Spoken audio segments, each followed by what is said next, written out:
Boss house in दिनों रोशनी से जगमगाया हुआ था क्योंकि अदिति के आशीर्वाद की रस्म हो रही थी।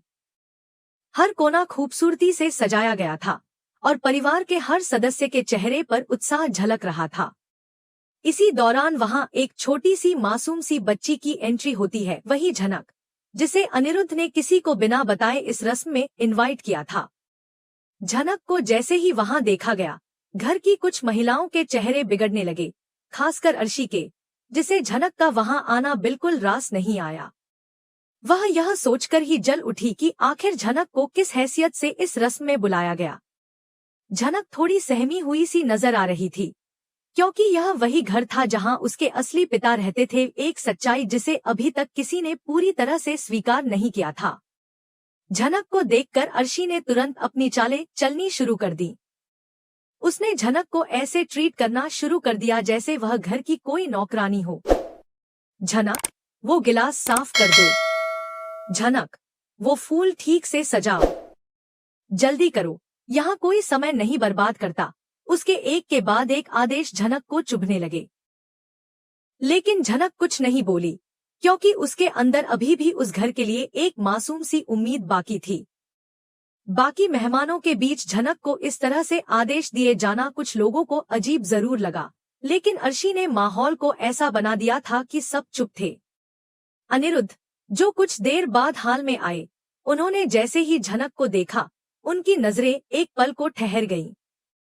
उन्हें यह देख गुस्सा आया कि कोई झनक से इस तरह पेश आ रहा है। उन्होंने सबके सामने स्पष्ट शब्दों में कहा, मैंने झनक को इनवाइट किया है। वह इस घर में एक गेस्ट की तरह आई है, ना कि किसी मेड की तरह। कोई भी उसे इस तरह ट्रीट नहीं करेगा। अनिरुद्ध की बात सुनकर वहां एक पल को सन्नाटा छा गया। अर्शी के चेहरे पर साफ नजर आ रहा था कि वह यह अपमान सह नहीं पा रही थी। वह मुस्कुराने की कोशिश कर रही थी, लेकिन उसकी आंखों में जलन साफ दिखाई दे रही थी। झनक ने सिर झुकाकर अनिरुद्ध को देखा, जैसे उसके दिल में थोड़ी सी राहत उतर आई हो। लेकिन अर्शी चुप बैठने वालों में से नहीं थी। वह जानती थी कि अगर झनक इस घर में जगह बनाने लगी तो उसकी जिंदगी और प्लान्स दोनों खराब हो सकते हैं। इसलिए उसने झनक को नजरअंदाज करना शुरू कर दिया और फिर बाकी लोगों को भी धीरे धीरे उसकी खिलाफत में लाने की कोशिश करने लगी। वह कहती, गेस्ट तो बहुत आते हैं, लेकिन इसका मतलब यह नहीं कि वो हमारी फैमिली का हिस्सा बन जाएं। आखिर ये लड़की है कौन? उसकी यह बातें धीरे धीरे कानों कानों फैलने लगी और लोगों के मन में संदेह भरने लगे।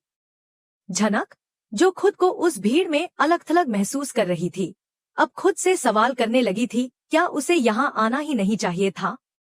क्या वह सिर्फ एक बोझ है? लेकिन उसकी आंखों में अपने पिता को पाने की जो छोटी सी उम्मीद थी, वही उसे वहां टिकाए हुए थी। इस बीच अनिरुद्ध के मन में कई भावनाएं उथल पुथल मचा रही थी। वो समझ नहीं पा रहे थे कि कैसे अपनी बेटी को पहचान दें, कैसे उसे उसका हक दें, जब पूरा परिवार उसकी मौजूदगी को ही स्वीकार नहीं कर पा रहा। उन्होंने एक बार फिर झनक को अपने पास बुलाया और बड़े ही स्नेह से कहा, तुम यहाँ आई हो, यही मेरे लिए बहुत बड़ी बात है। तुम्हारे आने से आज का दिन और भी खास हो गया है। झनक की आंखें भर आईं, लेकिन उसने खुद को संभाला। वह नहीं चाहती थी कि कोई उसे कमजोर समझे। लेकिन अर्शी अब पूरी तरह से चिढ़ चुकी थी। वह झनक की उपस्थिति को चुनौती की तरह लेने लगी। उसे यह डर सताने लगा था कि कहीं अनिरुद्ध झनक को अपनी बेटी मानकर सबके सामने उसका सच ना खोल दे। इस डर ने अर्शी को और अधिक चालाक बना दिया।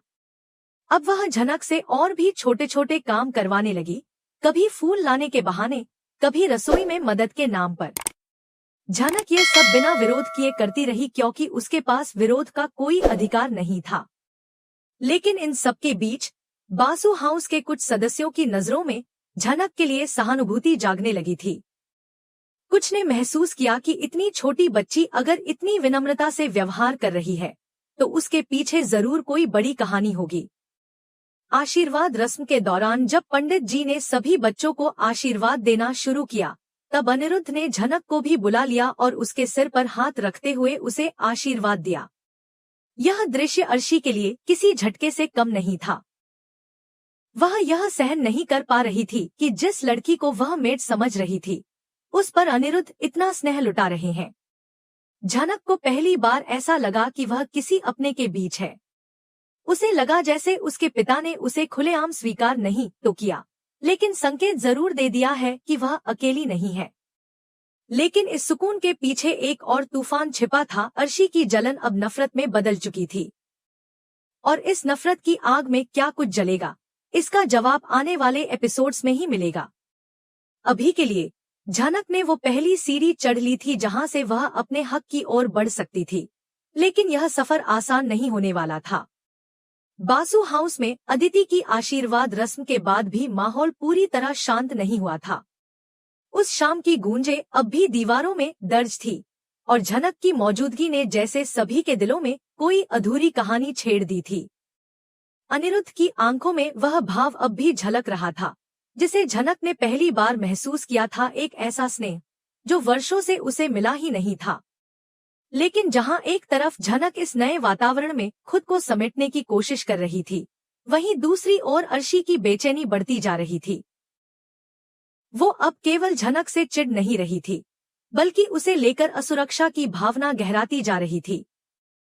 उसका डर था कि कहीं झनक, जो नन्ही सी लगती है लेकिन अंदर से बेहद मजबूत और शांत स्वभाव की है, उसकी जगह न ले ले।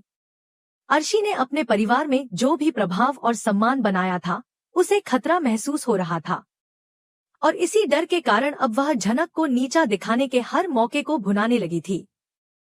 लेकिन झनक, जो बासु हाउस में कदम रखते ही पुरानी यादों की गहराइयों में खो गई थी, अब एक अलग ही दुनिया में थी। दीवारों पर लटकते पुराने फ्रेम, वही घड़ी जो हर रोज 8 बजे टंटनाती थी, आंगन का तुलसी चौरा, सब कुछ उसे अपनी बचपन की अधूरी यादों की तरह खींच रहा था। वह हर कोने को छूते हुए उसे पहचानने की कोशिश कर रही थी। शायद कभी वह यहाँ थी, शायद किसी कोने में उसका हंसता खेलता अतीत छिपा था। झनक का मन बार बार एक सवाल में उलझ रहा था, क्या ये वही घर है जहां उसका जन्म हुआ था? क्या अनिरुद्ध सच में उसके पिता है? और अगर है तो उन्होंने उसे अब तक अपनाया क्यों नहीं? क्यों दुनिया के सामने वो उसे सिर्फ एक गेस्ट कहकर संबोधित करते हैं? इन सवालों ने झनक को एक अजीब सी उलझन में डाल दिया था, लेकिन उसने अपने चेहरे पर कोई भाव नहीं आने दिया। वहीं अर्शी झनक की इस खोई हुई सी हालत का मजा लेने लगी थी। वह सबके सामने मुस्कुराते हुए, लेकिन अकेले में झनक के सामने ताने कसती, तुम्हें क्या लगा यहाँ आकर सब कुछ पालोगी? यह घर तुम्हारा नहीं, कभी था भी नहीं, और कभी होगा भी नहीं। लेकिन अर्शी को यह नहीं पता था कि झनक चुप रहकर सब कुछ देख और समझ रही थी। दूसरी ओर अनिरुद्ध अपने कमरे में बेचैनी से टहल रहे थे। उनके मन में झनक के लिए जो भावनाएं उमड़ रही थी, उन्हें वह शब्दों में नहीं ढाल पा रहे थे। वर्षों पहले उन्होंने जिन गलतियों को अंजाम दिया था, उनकी सजा अब झनक को मिल रही थी। यह सोचकर उनका हृदय ग्लानि से भर जाता। वे खुद से बार बार सवाल करते, क्या मैं अब भी देर नहीं कर रहा? क्या मेरी चुप्पी झनक के भविष्य को अंधेरे में धकेल रही है? इन सबके बीच एक और सच धीरे धीरे सतह पर आने को तैयार था, झनक और ऋषि के रिश्ते का रहस्य। दोनों की मुलाकातें, उनके बीच का अटूट बंधन, और वह एहसास जो सिर्फ खून के रिश्ते से नहीं बल्कि आत्मा के जुड़ाव से होता है, अब धीरे धीरे सबके सामने आने वाला था। शो के अगले एपिसोड्स में आप देखेंगे कि कैसे यह रिश्ता सबके सामने आएगा। ऋषि, जो शुरू से झनक के लिए एक अलग ही तरह का लगाव रखता था, अब खुद सवालों में उलझ जाएगा। क्या उसका झुकाव झनक के लिए सिर्फ दोस्ती है या कुछ और? और जब सच सामने आएगा कि झनक ही अनिरुद्ध की असली बेटी है, तो ऋषि के दिल को क्या झटका लगेगा? लेकिन इससे पहले कि ये खुलासे हों, अर्शी की साजिशें और तेज हो जाएंगी। वह झनक को बासु हाउस से निकालने की कोशिश में जुट जाएगी। वो झूठ फैलाएगी, झनक पर आरोप लगाएगी कि वह इस घर में सिर्फ संपत्ति या पहचान के लालच में आई है। लेकिन उसकी इन चालों के बीच झनक की मासूमियत और आत्मसम्मान कुछ लोगों के दिलों को छूने लगेगा।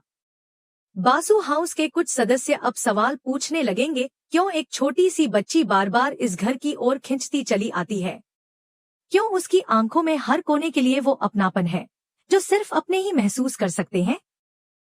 और जब इन सवालों के जवाब सामने आएंगे तो एक एक करके सच्चाई की परतें भी खुलने लगेंगी। अनिरुद्ध के भीतर अब जो द्वंद्व चल रहा था वो जल्द ही विस्फोट बनकर बाहर आएगा। वह आखिरकार यह निर्णय लेंगे कि अब वह चुप नहीं रह सकते। लेकिन क्या वह सबके सामने झनक को अपनी बेटी कह पाएंगे?